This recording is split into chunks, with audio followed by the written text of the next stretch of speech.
देखिए,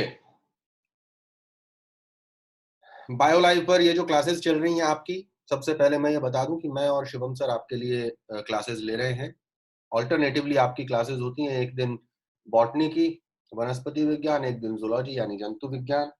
तो ये सारे के सारे चीजें तो आप जानते ही हैं, पिछली बार भी मैं डिस्कस कर चुका हूँ। मानव के जनन तंत्र से संबंधित जो चीजें मैंने पिछली बार डिस्कस की थी, एक बार उनको देख लीजिए। हमने पिछली बार ये पढ़ा था बच्चों कि मानव का जनन तंत्र जो है, भ्रूणीय परिवर्धन के दौरान कोई भी भ्रूण जब परिवर्तित होता है तो उसमें दो स्थितियां हो सकती हैं। या तो उसे हम कहते हैं जेनेटिक फीमेल, अगर गुणसूत्रीय संरचना एक्स एक्स हो तो वो जेनेटिक फीमेल है, एक्स वाई हो तो वो जेनेटिक मेल है। ये घटना कहलाती है सेक्स डिटर्मिनेशन या लिंग निर्धारण।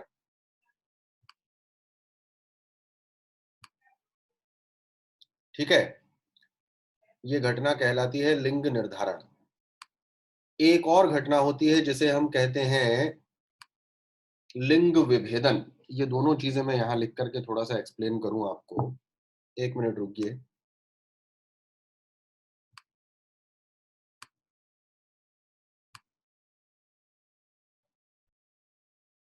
देखो, कल भी मैंने ये आपको समझाया था कि जितने भी बच्चे हैं क्लास में, उनमें से किसी को भी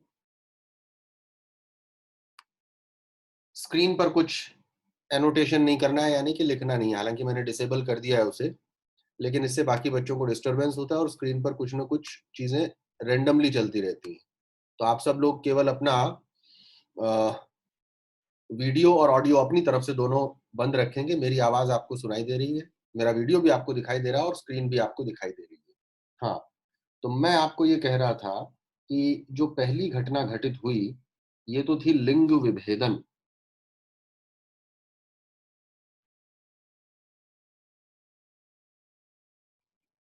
लिंग निर्धारण। और लिंग निर्धारण का मतलब क्या है?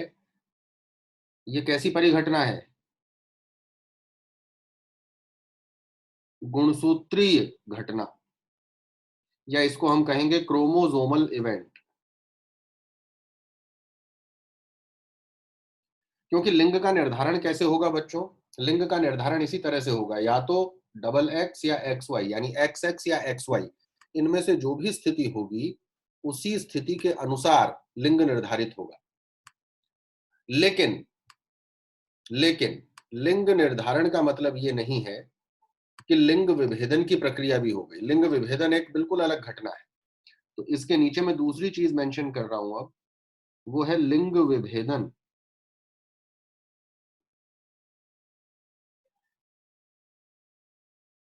ये लिंग विभेदन होगा हार्मोन्स के द्वारा।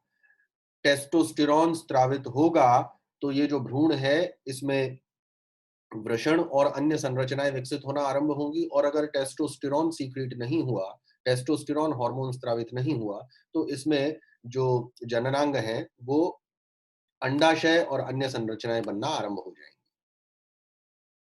मेरी वॉइस नहीं आ रही है बेटा? मेरी वॉइस तो आ रही है।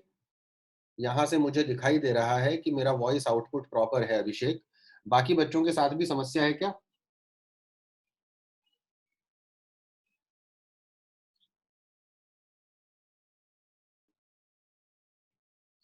हाँ, तो थोड़ा सा आप अभिषेक रिफ्रेश कर लेंगे पेज को, तो समस्या नहीं आएगी, है ना? तो लिंग विभेदन हार्मोनल इवेंट या हार्मोनीय परिघटना है।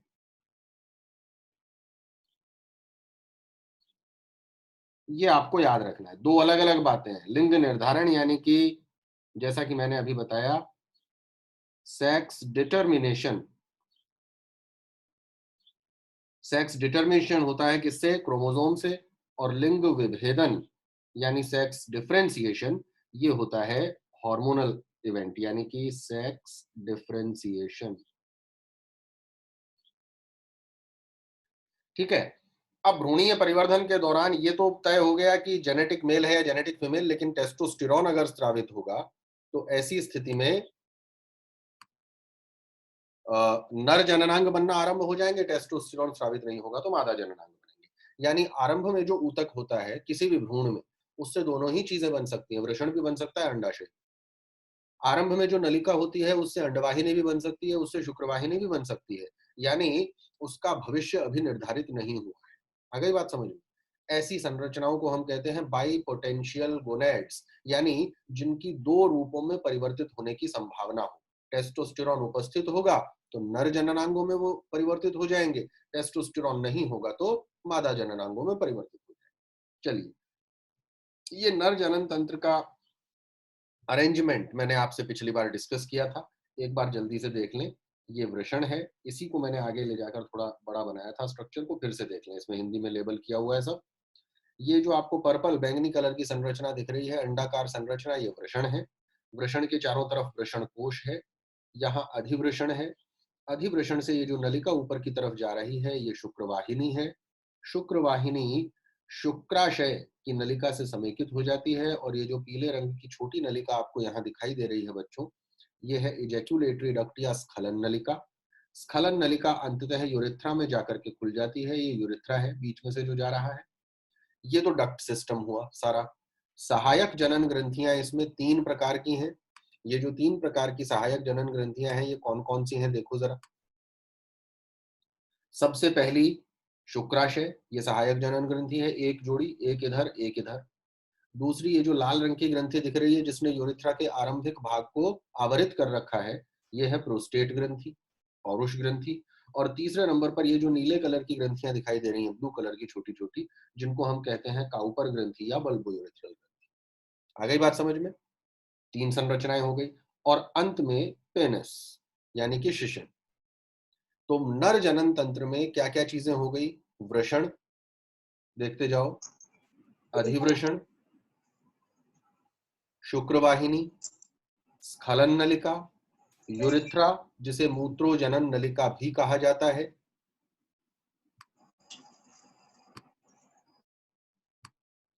और इसके बाद में सहायक जनन ग्रंथियां 3 प्रकार की, शुक्राशय, पौरुष ग्रंथि और काउपर ग्रंथि, और पेनिस या शिशन। ये सारी की सारी संरचनाएं नर जनन तंत्र में है। अब एक चीज हमने पिछली बार डिस्कस की थी वृषण के बारे में, कि वृषण पिंक कलर्ड अंडाकार जो 3 से 4 सेंटीमीटर लंबे होते हैं लगभग, ये संरचनाएं हैं जो कि उदर गुहा से बाहर त्वचा के वलन में स्थित होते हैं, जिसका नाम है वृषण कोश। ये आप जानते हैं अच्छी तरह से। फिर एक और इंपॉर्टेंट चीज हमने डिस्कस की थी कि मछलियों में, उभयचरों में, सरीसृपों में और पक्षियों में, इनमें तो वृषण हमेशा के लिए उदर गुहा में ही मिलते हैं। लेकिन जो स्तनधारी हैं, मैमल्स, उनके जो 3 समूह हैं, प्रोटोथीरिया, मेटाथीरिया और यूथीरिया, उनमें से अंतिम 2 समूह यानी कि मेटाथीरिया जिसमें कंगारू पाए जाते हैं और यूथीरिया जिसमें मानव सम्मिलित किए जाते हैं, इनमें वृषण उदर गुहा से बाहर पाए जाते हैं। और अगर वृषण उदर गुहा से बाहर पाए जाएंगे तो ये घटना कहलाती है एक्स्ट्रा एब्डोमिनल टेस्टिस। और उदर गुहा से बाहर वृषण पाए जाने के कुछ विशिष्ट कारण हैं। होता क्या है कि मानव में ये उदर गुहा है, देखो, उदर गुहा में ये वृषण है, और वृषण में ये उदर गुहा में जो वृषण है, जब गर्भावस्था का 7वां माह समाप्त हो जाता है, उसके बाद टेस्टोस्टेरोन हार्मोन के प्रभाव में वृषण बाहर की तरफ गति करना आरंभ कर देते हैं। ठीक है? और जन्म के समय तक ये उदर गुहा से बाहर निकल आते हैं, वृषण कोश। वृषण कोश और उदर गुहा को एक नलिका आपस में जोड़े रखती है, जिसे हम कहते हैं इनगुइनल कैनाल या इनगुइनल नलिका। वृषण बाहर क्यों आ जाते हैं, ये भी हमने डिस्कस किया था। क्योंकि शुक्र जनन के लिए जो उपयुक्त तापक्रम है, वो शारीरिक तापक्रम से 2 से 2.5 डिग्री सेल्सियस कम होना चाहिए। ठीक है? तो अगर वृषण उदर गुहा में ही रह गए, अब देखो मैं एक इंपॉर्टेंट बात बताता हूं आपको। अगर एक स्थिति है जिसे हम कहते हैं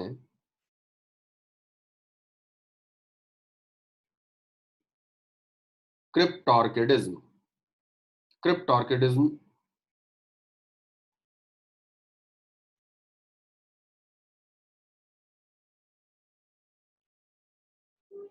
क्रिप्टॉर्किडिज्म का मतलब है वृषण उदर गुहा में ही रह गए और बाहर नहीं निकल पाए। ये एक विशिष्ट स्थिति है। वृषण उदर गुहा में ही रहते हैं तथा बाहर नहीं निकल पाते। अब इसके कई कारण हो सकते हैं। एक कारण ये हो सकता है कि भाई भ्रूणीय अवस्था के दौरान एक कारण ये हो सकता है कि भ्रूणीय अवस्था के दौरान टेस्टोस्टेरोन पर्याप्त मात्रा में निर्मित न हुआ हो, क्योंकि अगर टेस्टोस्टेरोन नहीं होगा तो वृषण आगे की तरफ नहीं जाएंगे, तो ये बाहर नहीं निकल पाते। और चूंकि बाहर नहीं निकल पाते, इस वजह से ऐसे व्यक्ति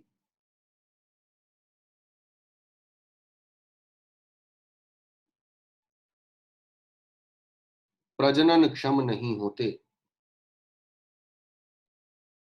क्योंकि वृषण अगर उदर गुहा में ही बने रह गए स्थायी रूप से, तो उससे क्या नुकसान होगा बच्चों? यशवंत बेटा, इसको आप थोड़ा रिफ्रेश कीजिए, है ना? सभी बच्चों को सुनाई दे रही है आवाज। कई बार आपकी कनेक्टिविटी ऊपर नीचे हो जाती है, तो थोड़ी आवाज की दिक्कत आती है।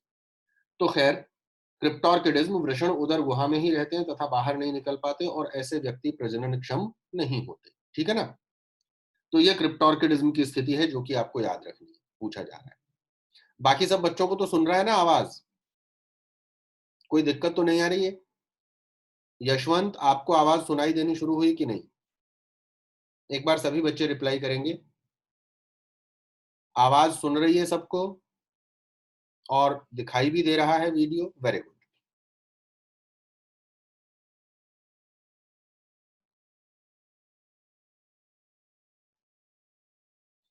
चलिए, तो क्रिप्टोर्किडिज्म आपको समझ में आ गया अच्छे से।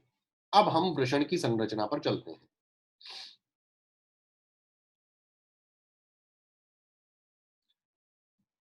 आगे की चीज देखिए।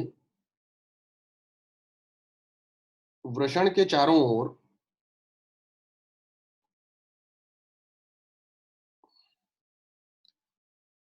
3 सुरक्षात्मक झिल्लियां पाई जाती हैं।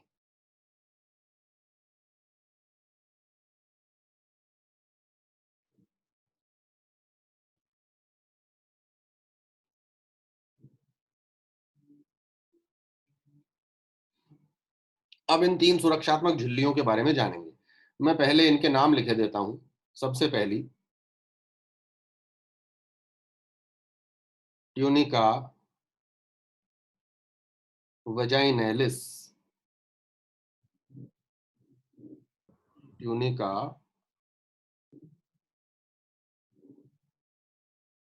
वजाइनैलिस। दूसरी ट्यूनिका एल्ब्यूजिनिया।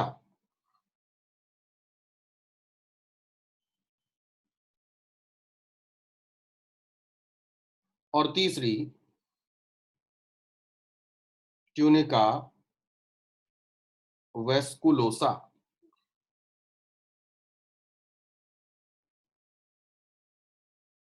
अब ये झिल्लियां किस प्रकार से पाई जाती हैं, किस तरीके से वृषण को कवर करती हैं, ये एक डायग्राम बना करके मैं आपको समझाता हूं।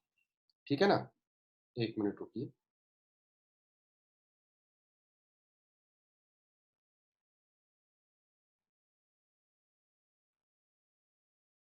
चलिए ठीक है। वृषण की संरचना यहां पर हम बनाते हैं। ध्यान से सभी बच्चे इस डायग्राम को समझने की कोशिश करेंगे। ठीक है ना? ये वृषण का अनुप्रस्थ काट भी है, अनुदैर्ध्य काट भी है।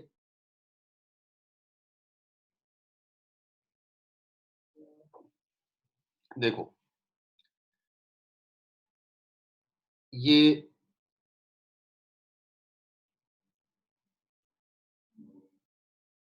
अंडाकार संरचना है वृषण, पहले ही मैं आपको बता चुका हूं। अच्छा, वृषण के जो मीडियल एस्पेक्ट है, यहां पर अधिवृषण नामक संरचना पाई जाती है। तो पहले मैं यहां अधिवृषण बना रहा हूं।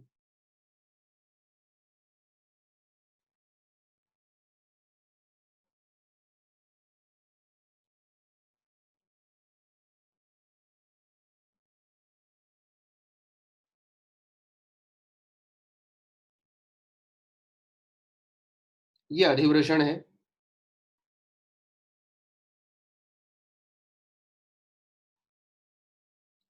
अधिवृषण के अंतिम भाग से या पीछे वाले हिस्से से एक नलिका निकलती है।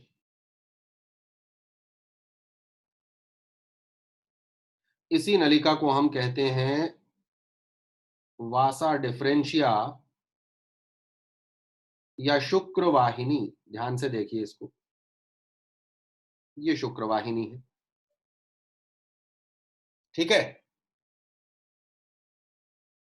एक मिनट।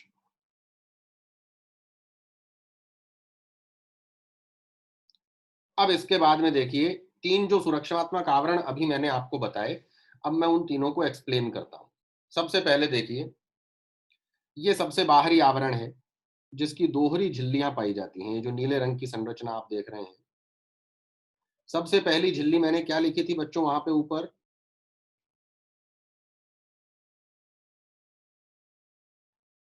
नाम बताइए सबसे पहली झिल्ली का।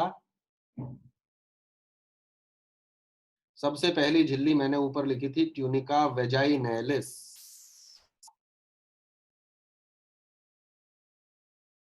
तो ये ट्यूनिका वेजाइनैलिस है।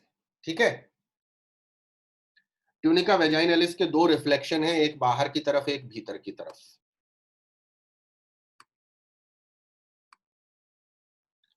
अब देखिए, ट्यूनिका वेजाइनैलिस के बाद दूसरी झिल्ली मैंने आपको क्या बताई थी?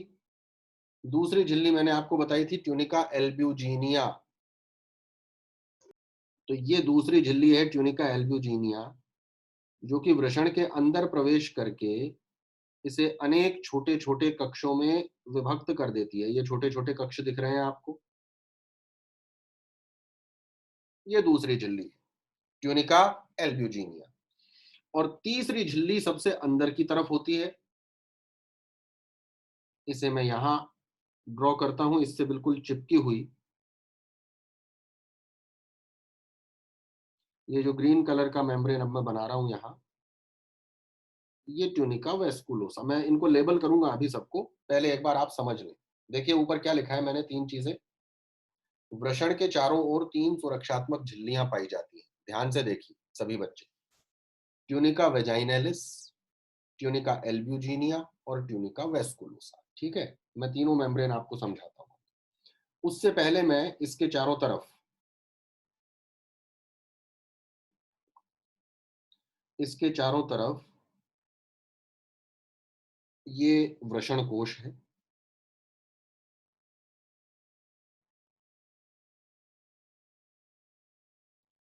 जिसने इसको चारों तरफ से घेर रखा है। ठीक है, अब देखिए जरा इसकी लेबलिंग स्टार्ट करते हैं, जिससे आपको चीजें समझ में आना शुरू हो। सबसे पहले देखिए ट्यूनिका वेजाइनैलिस।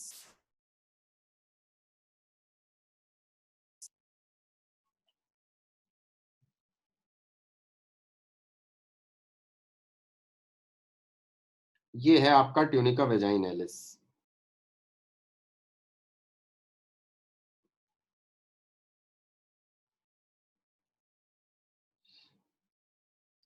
ट्यूनिका वेजाइनैलिस के दो रिफ्लेक्शंस हैं, यानी कि दो परतें हैं ट्यूनिका वेजाइनैलिस की। एक परत तो कहलाती है पेराइटल या बाहर की तरफ, और दूसरी कहलाती है विसरल। ये पेराइटल स्तर है और ये विसरल स्तर है। ये दोनों झिल्लियां समझ में आ रही हैं आपको बच्चों? रिप्लाई करो जरा जल्दी से।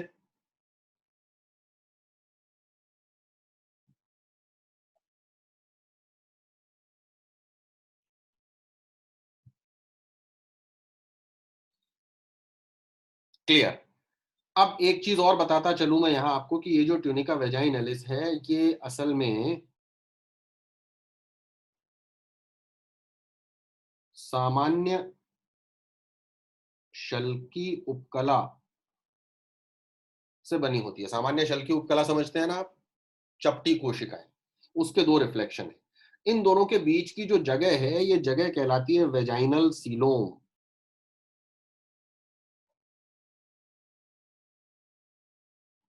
ये इनके बीच की जगह है, जिसे हमने कहा वेजाइनल सीलोम। अब आपको ये जो भूरे रंग की संरचना दिखाई दे रही है, ब्राउन कलर्ड स्ट्रक्चर, ये जो झिल्ली है, मैं इसको थोड़ा सा और थिक करता हूं आपके लिए। ये दूसरी झिल्ली है दूसरे नंबर की, जिसका नाम है ट्यूनिका वेजाइनैलिस। अब बच्चों ये जो झिल्ली है ट्यूनिका वेजाइनैलिस, ये श्वेत तंतुमय संयोजी ऊतक की बनी होती है और ये वृषण के अंदर प्रवेश कर जाती है, देखिए। और वृषण के अंदर प्रवेश करके ये वृषण को अनेक छोटे छोटे पिंडों में बांट देती है।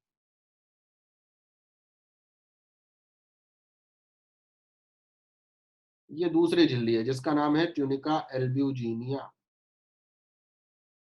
इसे लेबल करते हैं जिससे आपको समझ में आए बात। ये झिल्ली है दूसरी, इसका नाम है बच्चों ट्यूनिका एल्ब्यूजिनिया। ये लीजिए। और ट्यूनिका एल्ब्यूजिनिया क्या है? अभी मैंने क्या बताया आपको, या इसको मैं केवल यूं लिख दूं, तंतुमय योजी ऊतक से बनी हुई संरचना है। और इस संरचना ने क्या किया बच्चों, आप अगर ध्यान से देखेंगे तो इसने वृषण को छोटे छोटे पिंडों में बांट दिया है। देखो अनेक छोटे छोटे कंपार्टमेंट्स बन गए। तो ये जो कंपार्टमेंट बने हैं, इन कंपार्टमेंट्स को हम क्या कहते हैं, देखिए जरा। इनको हम कहते हैं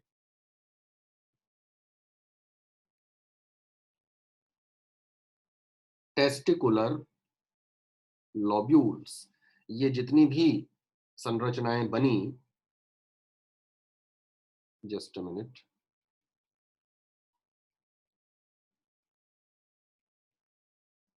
हाँ, इनको हमने क्या कहा, टेस्टिकुलर लॉब्यूल्स। ये टेस्टिकुलर लॉब्यूल हैं सारे के सारे, ये भी, ये भी, ठीक है ना। प्रत्येक वृषण में इन टेस्टिकुलर लॉब्यूल्स की संख्या 200 से 250 होती है। किसी भी एक वृषण में 200 से 250 तक ये टेस्टिकुलर लॉब्यूल्स पाए जाते हैं, ठीक है जी। अब सबसे अंदर की तरफ देखो जरा, ये जो हरे रंग की झिल्ली मैंने बनाई है, इसका नाम है ट्यूनिका वेस्कुलोसा। ये ग्रीन कलर का मेम्ब्रेन जो आपको दिखाई दे, यहां तक की चीजें क्लियर है। ये जो तीन झिल्लियां मैंने लिखी, देखो ट्यूनिका वेजाइनलिस सबसे बाहर, ट्यूनिका एल्ब्यूजिनिया और ट्यूनिका वेस्कुलोसा। अब जरा ध्यान से देखो, ये वृषण है। वृषण के सबसे बाहर की तरफ ये दोहरे रिफ्लेक्शन की या डबल मेम्ब्रेन पाई जाती है जिसका नाम है ट्यूनिका वेजाइनलिस। और ट्यूनिका वेजाइनलिस का एक भाग तो कहलाता है पेराइटल, एक कहलाता है विसरल। दोनों सामान्य शल की उपकला के बने हैं और इनके बीच की जगह कहलाती है वेजाइनल सीलोम। ये वेजाइनल सीलोम इंपॉर्टेंट है, इस पर कई बार प्रश्न पूछा जा चुका है। क्योंकि वेजाइना शब्द जो है सामान्यतः मादा जनन तंत्र या फीमेल रिप्रोडक्टिव सिस्टम से जुड़ा हुआ होता है ना। तो कई बार प्रश्न पूछा जाता है कि वेजाइनल सीलोम किसका भाग है, नर जनन तंत्र मादा जनन तंत्र दोनों, इस तरीके से। तो वेजाइनल सीलोम किसका हिस्सा है, याद रखना है आपको, नर जनन तंत्र। दूसरी झिल्ली ये भूरे कलर की झिल्ली है जिसने कि वृषण के पूरे ऊतक को छोटे छोटे कंपार्टमेंट्स में या कक्षों में बांट दिया है। इसका नाम है ट्यूनिका एल्ब्यूजिनिया, जो तंतुमय योजी ऊतक की बनी है। और इसने पूरे वृषण को 200 से 250 छोटे छोटे कक्षों में विभक्त कर दिया है, ठीक है। और सबसे अंदर की तरफ ये जो ग्रीन कलर का मेम्ब्रेन दिख रहा है आपको, इनर मोस्ट, ये है ट्यूनिका वेस्कुलोसा। इसमें रक्त वाहिनियां होती हैं जो कि पोषक पदार्थ और ऑक्सीजन प्रदान करें, ठीक, यहां तक। बाहर की तरफ आपको ये जो संरचना दिख रही है, इसे भी देख लीजिए ध्यान से। ये है वृषण कोश, यानी कि स्क्रॉटल सैक।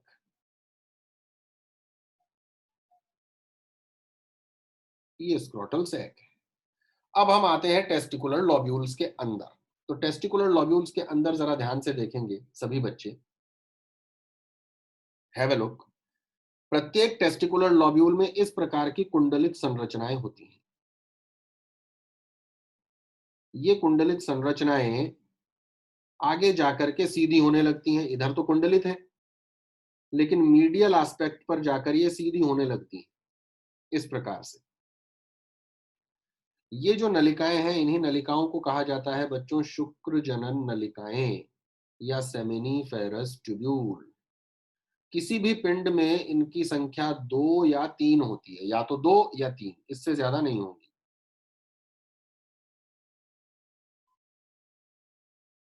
ये सब शुक्र जनन नलिकाएं।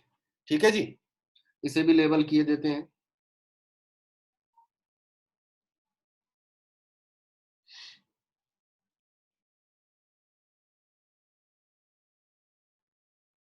सेमिनिफेरस ट्यूब्यूल्स या शुक्र जनन नलिकाएं।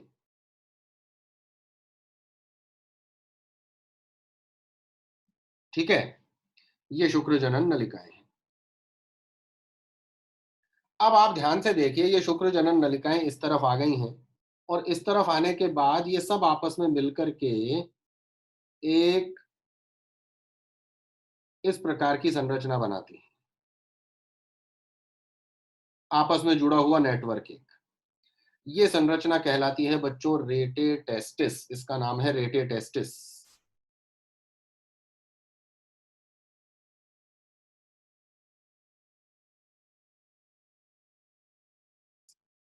ठीक, रेटे टेस्टिस से फिर छोटी छोटी नलिकाएं उत्पन्न होती हैं, और ये छोटी छोटी नलिकाएं उत्पन्न होकर के चली जाती हैं अधिवृषण के अंदर।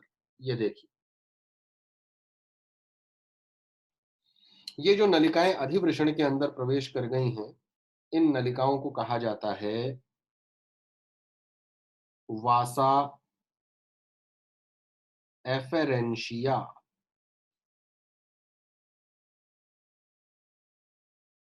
और इसके बाद ये जो संरचना आपको दिखाई दे रही है, ये है इपिडिडाइमिस, या इसी का दूसरा नाम है बच्चों अधिवृषण।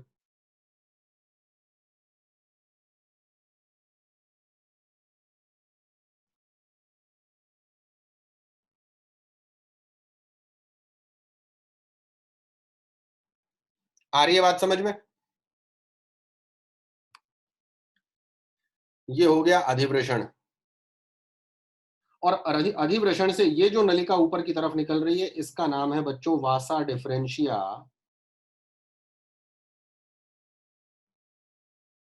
या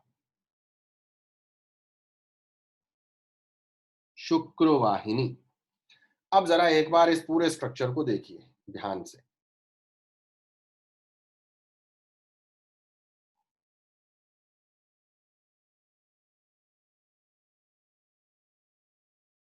सारे स्ट्रक्चर को समझने की कोशिश कीजिए, और कोई भी चीज अगर क्लियर नहीं हो रही है तो इमीडिएटली मेरे से पूछिए।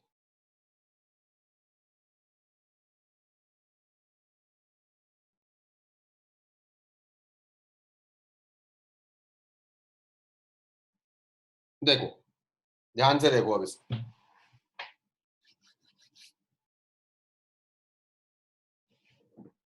बच्चों, ये स्ट्रक्चर समझ में आ रहा है आपको? सभी बच्चे रिप्लाई करेंगे, थोड़ा सा इंटरेक्टिव रहा करो। जब मैं पूछूं तो उसका रिप्लाई आपको वाया मैसेज मुझे देना है।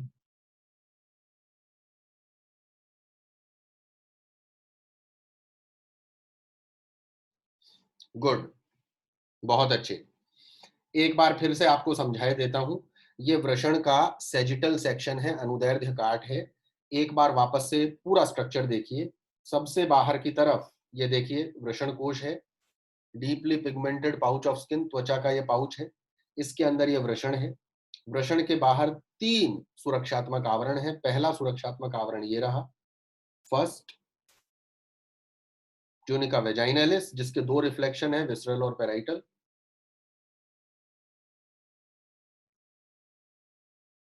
दूसरे नंबर पर ट्यूनिका एल्ब्यूजिनिया, और तीसरे नंबर पर ट्यूनिका वेस्कुलोसा। आपको याद बस ये रखना है कि ट्यूनिका एल्ब्यूजिनिया ने वृषण के अंदर प्रवेश करके उसको छोटे छोटे कक्षों में बांटा है, और ये जो छोटे छोटे कक्ष बने, इन कक्षों को हम क्या कहते हैं? Testicular lobule. प्रत्येक वृषण में इन कक्षों की संख्या होती है 200 से 250 तक। ठीक, सबसे अंदर वाली झिल्ली है वेस्कुलोसा।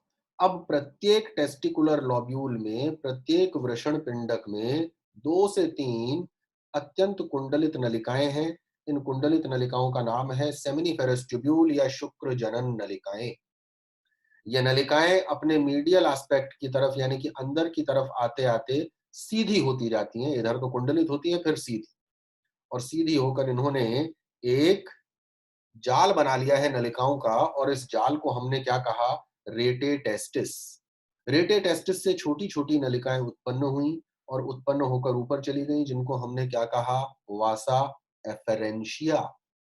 और वासा एफरेंशिया जाकर किसमें खुल गई हैं? एपिडिडाइमिस या अधिवृषण, जिसके नीचे से ये वासा डिफरेंशिया या शुक्रवाहिनी निकलती है। मेरे ख्याल से ये स्ट्रक्चर क्लियर है आप सभी को। इसमें तो कोई कंफ्यूजन किसी को होना ही नहीं चाहिए। अब हम कोशिश करते हैं कि एक इसका वीडियो रिप्रेजेंटेशन देखें। तो मैं एक बार कोशिश करता हूं कि वीडियो रिप्रेजेंटेशन ओपन हो।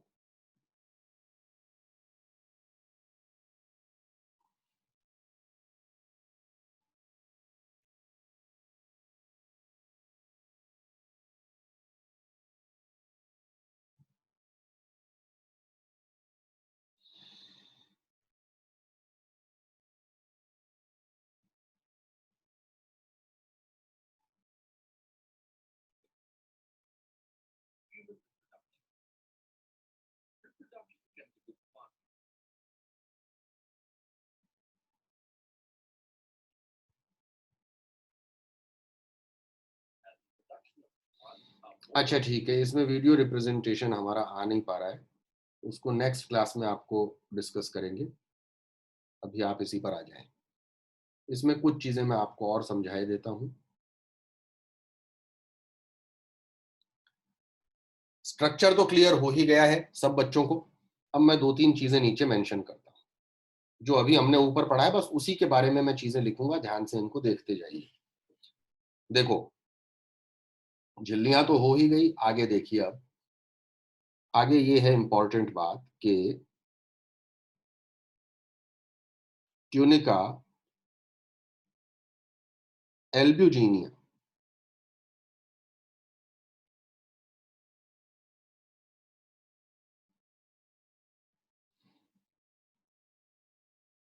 वृषण के ऊतक को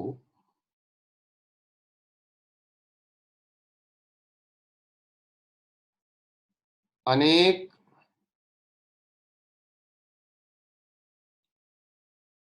छोटे छोटे कक्षों में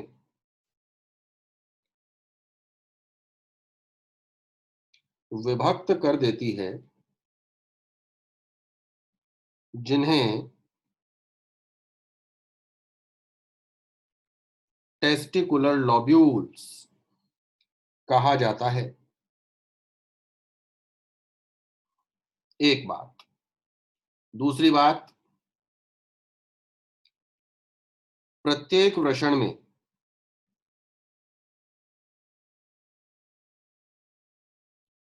200 से 250 टेस्टिकुलर लॉब्यूल्स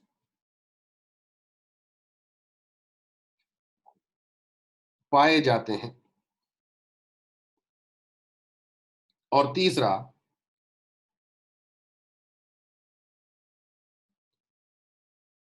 प्रत्येक लॉब्यूल में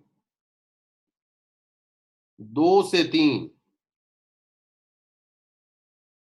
अत्यधिक कुंडलित नलिकाएं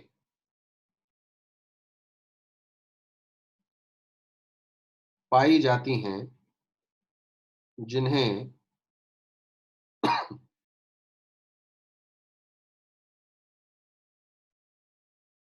सेमिनिफेरस ट्यूब्यूल्स या शुक्र जनन नलिका कहा जाता है। तो वृषण की संरचना हमने पूरी अच्छे से पढ़ ली है। अब इसके बाद जो नलिकाएं हैं कि शुक्र जनन नलिका की संरचना क्या है, उसके अंदर जनन उपकला कैसी होती है, उसमें सेरेटोली कोशिकाएं पाई जाती हैं, उनके बाहर आपके लेडिक कोशिकाएं पाई जाती हैं जो टेस्टोस्टेरॉन स्रावित करती हैं। फिर उसके बाद में रेटे टेस्टिस वासा एफरेंशिया से एपिडिडाइमिस में शुक्राणु जाएंगे। फिर ये जो शुक्र वाहिनी है पुनः उदर गुहा में जाकर के कहाँ कहाँ से प्रवेश करती है, किस किस संरचना से मिलती है, इजैक्यूलेटरी डक्ट या स्खलन नलिका बनाती है, ये सारी चीजें अब हम अगले लेक्चर के अंदर डिस्कस करेंगे। वासा एफरेंशिया आ गया ना बेटा, ये रहा। आदर्श, इधर देखो ना। ये क्या है? What is this? शुक्र जनन नलिकाएं, सेमिनिफेरस ट्यूब्यूल, फिर रेटे टेस्टिस, और रेटे टेस्टिस से ये छोटी छोटी नलिकाएं निकल रही हैं, इनका नाम क्या है? वासा एफरेंशिया। क्लियर है ना आदर्श?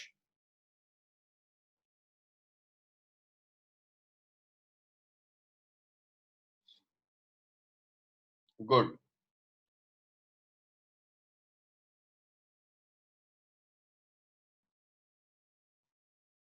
चलो ठीक है। तो अब ये सारी चीजें आपको क्लियर हैं। अब देखो ये जो क्लास है, इस क्लास का जो आज का जो क्लास हुई है, इसका वीडियो फॉर्मेट जो है वो भी आपको मिल जाएगा। जब ये चैप्टर कंक्लूड हो जाएगा तो ये सारे के सारे नोट्स जो मैं यहाँ पर बना रहा हूँ, इनकी पीडीएफ फॉर्मेट में आपको नोट्स सारे के सारे मिल जाएंगे। पीरियोडिकली आपके टेस्ट होंगे। तो बायोलॉजी का सारा जो मटेरियल है आपको बायो लाइव से कंटिन्यूअसली मिलता रहेगा। आप कोई भी क्लास स्किप न करें, कोई भी क्लास छोड़े नहीं। रेगुलरली सारी की सारी क्लासेस अटेंड कीजिए। जो भी आपके डाउट्स हो उनको क्लास में लेकर के आए, जिससे हम उनको पीरियोडिकली सॉल्व करते रहें और तैयारी करते रहें घर पे बैठकर। स्वस्थ रहें, प्रसन्न रहें। आज के लिए इतना ही। मिलते हैं अगले लेक्चर में। Goodbye and good day to all of you.